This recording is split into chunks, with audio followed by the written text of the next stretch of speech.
Então, vamos lá. Dando continuidade, nós vimos a dimensão política do supervisor. Aqui nós temos a dimensão humana.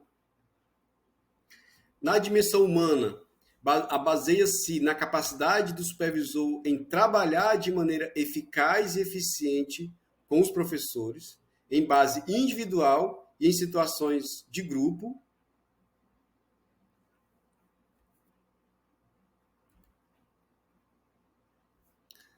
Bem, gente, vamos lá. Dar continuidade ao que nós estávamos discutindo na primeira aula. Nós falamos da dimensão do supervisor, uma dimensão política, e agora nós vamos falar da dimensão humana. A dimensão humana baseia-se na capacidade do supervisor em trabalhar de maneira eficaz e eficiente com os professores, em base individual e em situações de grupo. Essa competência exige considerável compreensão, aceitação, empatia e consideração pelos outros. O supervisor deve ter a habilidade para motivar os professores, desenvolver atitudes favoráveis ao trabalho educativo, ao conhecimento e ao domínio de dinâmica de grupo, além de preocupação permanente com as necessidades humanas e o desenvolvimento das pessoas.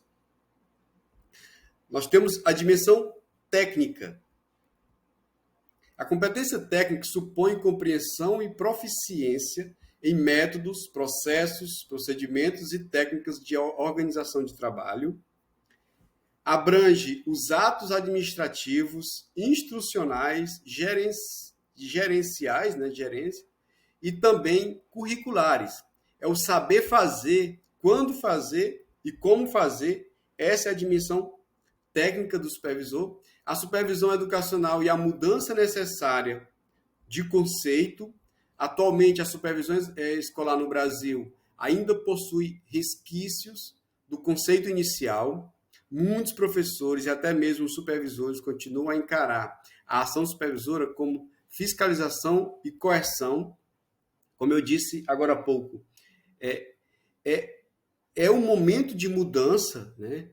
É um momento de transição. Ainda nós estamos nessa transição. Tanto os professores como os próprios supervisores ainda entendem que nós estamos na supervisão do século passado, aquela supervisão que foi importante para aquela escola, mas que é ineficiente para a escola de hoje. Por que eu digo isso? É muito bom a gente entender outra coisa em gestão escolar, em educação. Não é que uma prática que hoje não é mais agradável ao ambiente escolar, que ela seja refutada na história. Explico melhor. Aquilo que dava certo, aquele jeito de fazer escola, tanto da administração como dos próprios professores, nos anos 80 e 90, que nós olhamos hoje e achamos inadequados, eles eram adequados e importantes para aquela época. Aquele mundo, aquela escola, precisava daquele tipo de administração, daquele tipo de professor. Aquela escola jamais, aquela sociedade jamais aceitaria uma escola como nós temos hoje, uma escola democrática, entendeu? Aqueles pais de 80, de 70, de 90 queriam escolas rígidas, escolas que mantivessem seus filhos ali como se fosse, desculpe a comparação, mas como se fosse muitas vezes uma prisão, algo obrigatório. Ah, não quer estudar? Não? Tem que estudar. Ah, não quer aprender? Não, tem que aprender. Ah, mas eu não gosto disso. Tem que gostar. Eu queria ser aquilo. Não, você vai ser isso aqui que eu digo e acabou. Então, essa escola estava de acordo com aquela sociedade que nós tínhamos. Então, aquela escola, aquele jeito de escola estava de acordo com aquela sociedade. Para hoje, o que nós temos ainda? Nós temos resquícios de um professor tradicionalista, de pais ainda com essa cabeça, de supervisores ainda com aquela mentalidade, mas nós já estamos em outra sociedade, em outro momento, que nós precisamos de agora de uma escola inovadora, de uma escola do futuro, de uma escola emancipadora e de uma escola democrática.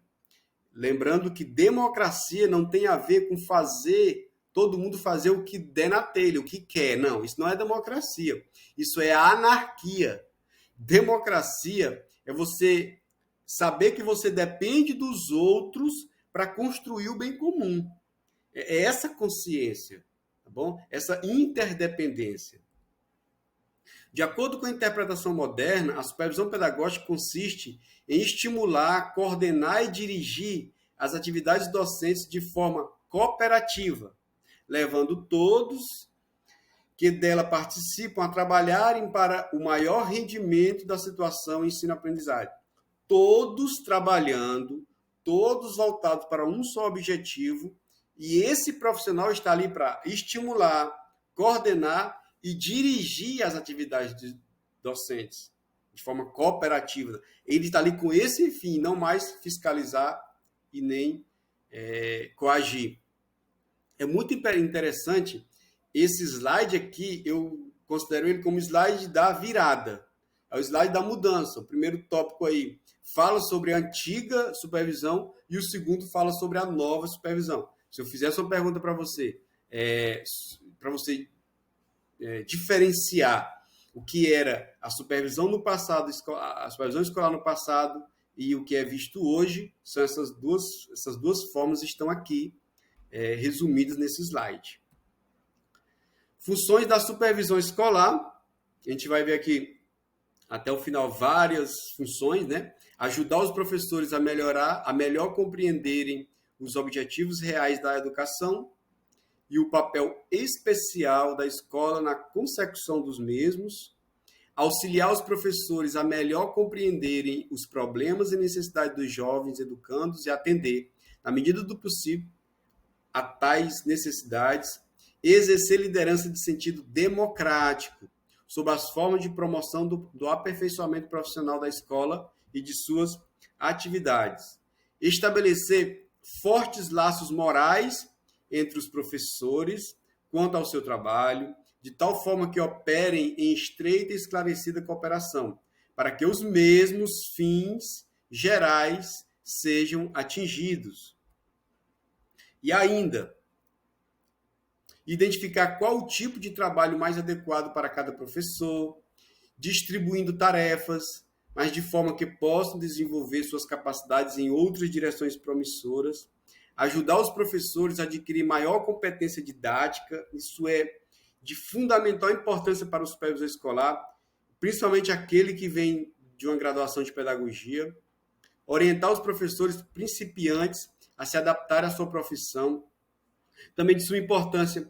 Hoje nós temos, graças a Deus, nós temos concurso público, e aí a mudança é muito grande, entram vários profissionais através de concursos públicos que não são necessariamente professores, pessoas que se formaram em pedagogia, em letras ou matemática, que por vários problemas foram trabalhar em outras áreas e nunca foram professores. Ou mesmo aqueles que nunca trabalharam se formaram e tiveram suas atividades resumidas a estágios. E o supervisor, ele precisa identificar logo aquele que entra, saber quem é ele, de onde vem, se já trabalhou, com quem trabalhou, de que forma ele trabalhou, qual era o jeito de trabalhar da sua escola, se ele teve alguma onde ele trabalhou. Então, tudo isso tem que ser logo buscado pelo supervisor para que ele compreenda com quem ele está trabalhando a partir dali e do que aquela pessoa precisa com relação à supervisão escolar. Ajudar os professores a diagnosticar as dificuldades dos alunos na aprendizagem, elaborar planos de ensino para a superação das mesmas, auxiliar a interpretar o programa de ensino para a comunidade de tal modo que o público possa compreender e cooperar nos esforços da escola. Problemas escolares, aprenda com eles. Para finalizar, eu trouxe essa discussão de nós olharmos para os problemas como oportunidade de aprendizado. Isso vale para qualquer coisa. Qualquer problema que aconteça, seja na sociedade, na sua vida, na minha vida, na vida de qualquer pessoa, ou na escola serve para aprendizado. Claro que nem sempre a gente está preparado para isso. Quando acontece conosco, atinge diretamente a nós, dificilmente você tem essa cabeça para aprender alguma coisa com aquilo. O ideal é que seja, né? Na escola, isso pode acontecer, porque mesmo que aconteça na sua gestão, mas não vai estar diretamente ligado à sua vida pessoal, vai estar ligado à sua vida profissional. Você precisa ter um olhar para entender, sim, aconteceu, eu não posso fazer mais nada para resolver esse problema, mas eu posso aprender com esse problema. Eu posso evitar que outros problemas venham a acontecer. A essência do problema, às vezes, está escondida atrás de diversas manifestações, como no comportamento do professor, que chega sempre atrasado, do aluno que desrespeita os colegas, da mãe que se irrita com a coordenadora pedagógica. Então, claro, alguns exemplos aqui. Às vezes o problema está escondido atrás disso e eu muitas vezes olho, mas não quero enxergar, não quero ver de perto, não quero mexer naquilo ali. Não, aquilo incomoda, mas se eu mexer pode dar mais problema. Pois é, o acontecimento, qualquer acontecimento na escola, vou aqui dar um exemplo de um acontecimento que já teve na escola onde eu trabalhava. Um caso de racismo que aconteceu na escola.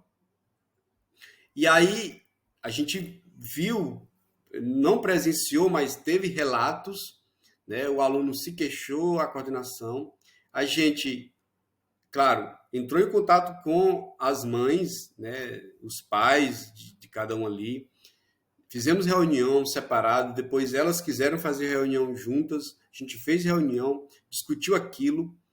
Para vocês terem uma ideia, quem praticou o racismo disse que nem sabia se aquilo especificamente que ele fez era um ato racista. A gente discutiu e nós aproveitamos aquele problema para discutir não só racismo, mas para discutir tolerância, para discutir a diferença, a diversidade, para discutir como a escola precisa encarar a diversidade.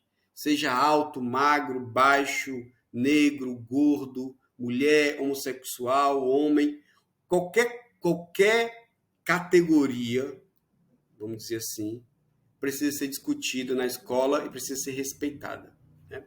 Então nós usamos esse problema, que na época foi um problema chato, porque beirou a denúncias com relação à polícia, à investigação.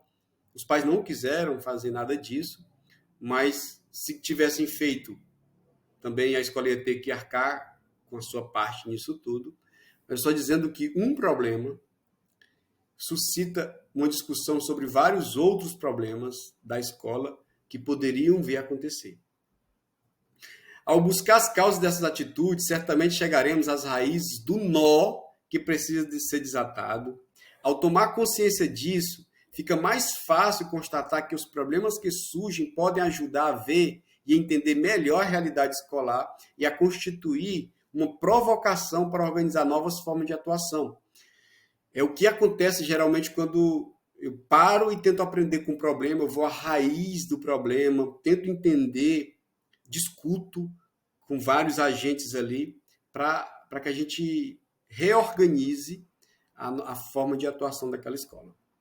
Muito bem, nós ficamos em 2 vídeos, um maior um pouquinho, o outro menor, mas essa é a nossa aula da disciplina e muito obrigado pela compreensão de vocês e até a próxima, se Deus quiser.